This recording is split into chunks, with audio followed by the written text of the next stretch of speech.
Hello, Madridistas. How are you doing? What a great night. What a great night. What a great match. And what a great player. Jude Bellingham.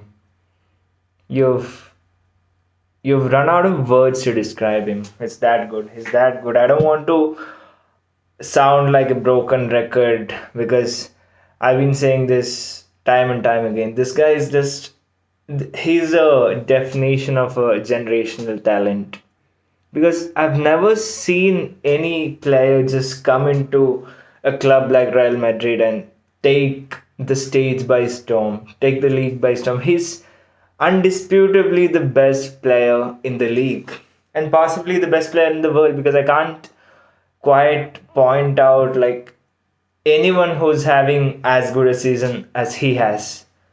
He's just unbelievable, man. And okay, I before I go into the Jude Bellingham section, I just want to point out another great performance today, and that's Danny Carvajal. I've always wanted him out of the starting 11, especially the last two seasons. But today he not just today, this whole season, he's been really on another level. It's like we've got our old Carvajal back. He's having that second wind in his career. And I don't know what has caused it. Maybe the captain's armband. I don't know. But he's just been really consistent defensively as well as offensively. So he's always trying to be involved in the attack and he's shutting the opposition left wingers down. Like today, Balde didn't have any impact on the game, and we know how explosive Balde is. He's a player that I admire very much, and he was completely shut out by Carvajal, and uh, some of it is down to Fede Valverde helping out. But you have to give the props to Carvajal. I admit that I was wrong about him on so many occasions because I wanted him out of the starting 11. I wanted us to sign a new right back. I still think that we do need a new right back, but at least for now, Carvajal has got our back. He's got our back. So about the game itself, we played terrible. We played terrible football, and there was no structure to our defense or our attack. Our two forwards were isolated and they were getting in each other's way. And Vinny and Rodrigo had terrible matches. I don't even want to get into those two because I don't want to ruin the mood. Basically, I just hope they step up soon. And Vinny especially, we hope that like we expect him to do much more than what he did today and how he approached the game mentally. We expect more from him, and I really hope he steps up. He is still the most dangerous, most explosive player that we have, and I do expect that he takes a good look at himself and his performances for the club and country, and he really gets back to his best because we'll need him. Like I want to say that Bellingham won't be there to save our asses every other game, but that's been the case this season. So I don't even know. He might just do that, but we still need Vinny. And Rodrigo, I don't think he's in a right state of mind, and that's affecting his performances and his finishing. So I think the optimal thing to do would be to play Joselu and bench Rodrigo till at least Rodrigo needs to come off the bench and have some impact and build his confidence, and then he can be eased back into the first 11. But for now, I think Joselu should start against Rodrigo, and that's not just because of Rodrigo. To Joselu's credit, he makes a lot of room for Bellingham to attack, especially in the box. And if you've looked at our past matches, Jude Bellingham has been effective mostly in the box when Joselu was there because he takes away so much pressure from Bellingham. So I think Simeone even mentioned this after the Atleti match when Joselu wasn't there, Jude wasn't effective. He literally spelled it out for Carlo Ancelotti, but still Carlo was like, "Ah, no, I'm going to play Rodrigo anyway." So I don't know, but yeah, I think Rodrigo should be benched.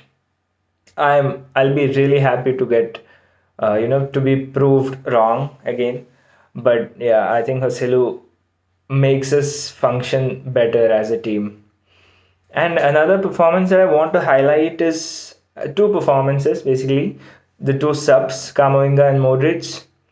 I don't I didn't know why Kamavinga didn't start ahead of Mendy, because Mendy cannot do many things like play football. So I was surprised, but yeah, I think Carlo made amends by making the sub. But Kamavinga is you just need him on the field, man. He's got so much to contribute to this team. So he shouldn't be coming off the bench. He should be a starter. I don't care where. Like, he could be playing in the midfield. He could be playing at the left back. I don't even care, man. Just play him in the striker for all it is worth. I don't care. He just brings so much to this team. He takes, he lets us relax on the ball. He dribbles very, effortlessly. He shields the ball. He takes the pressure off Vinicius. He takes the pressure off the midfield. So he does so much. We need him. I don't care where he plays, but if it's left back, then fine. I don't even care, because he's going to drift into midfield anyway, and he's going to make those overlaps. He's more solid defensively. Some point of time, I would like to have Fran given another run of games, but for now, I think Kamavinga is our best bet. And Kamavinga, Chouameni, Bellingham, Fede Valverde, they should all be on the field for us in the most important games. So that's what I think. And Modric, he has not been at his best this season, and it might be because he's getting used to a new role. He is used to being the starter at Real Madrid, and now he's being rotated and such. So it's understandable. But today he exhibited again that we don't have any other profile, like any other midfielder of his profile in our squad right now, and that speaks volumes about Luka Modric as a midfielder, because the things he does, the areas where he receives the ball, and the kind of passes that he always look for, it's always it's mesmerizing. It's on another level. We don't have that profile. The closest we have is maybe Bellingham himself and Dani Ceballos. But whatever Modric brings to the table, we are going to miss it when he leaves us. I don't know how Ada Guler plays, but yeah. So Modric still has a role to play in this team, and he's proven that today as well, because he changed the game along with Kamavinga. So good subs by Ancelotti. So he basically made amendments for the absolute disastrous first half. It always happens, right? Like, the first 20 minutes, we are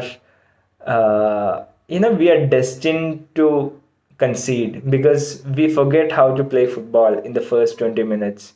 Like, our team arrived at the ground after 20 minutes, and I think Barcelona team left the field before 20 minutes from the full time whistle. So it's very typical of our play, how we approach games, how we concede early in the game. But at some point of time, it has to be taken care of, basically, because we can't keep doing this. Surely not. And I know that we basically did that in like last to last Champions League season. That was all we did, but it's not sustainable. So we do need more stability, especially in the defense. Alaba didn't have a great game today, and the first goal was a huge screw up in our back line. and we could have went behind a couple more times, but we didn't. So you know, Barca, to their credit, played well in the first half, and they were they were breaking lines basically. Gavi had a good game. I don't rate him above Frenkie de Jong and Petri, but he had a good game. Fermin Lopez showed flashes of brilliance as well. So, but it's something that separates the world class from the good players is that they show up consistently. So Barca still have to, groom their players to influence the match results in a way that the Real Madrid midfielders have been doing for a few years now. Cruz, Modric, now Bellingham. So yeah, that might be missing from their profile, and I know that they were without their first two midfielders in De Jong and Pedri, but still, you you make do with what you have, right? Like Real Madrid was missing Militao, Courtois, and all that. So yeah, credits to Barca, but they left the field 20 minutes from time. So what can you expect? And the subs were terrible as well. I think Xavi's subs ruined the rhythm for them because Cancelo was actually threatening, but once Rafinha came on and Kamavinga was on, it was a mismatch. Kamavinga was owning him, and Lewandowski, I don't know what's up with him. He's just back from injury. I don't know. He might be rushed back too soon because he didn't start. But yeah, he was not very good either. And Romeo, I mean, Romeo showed his levels, right? I can't say much more than that because you can't expect a player who was playing for Southampton and Girona, etc., to come into Barca and be Sergio Busquets. You can't do that. He was like fifth or sixth CDM option that Barca had. So you can't blame him for that. That's just his level.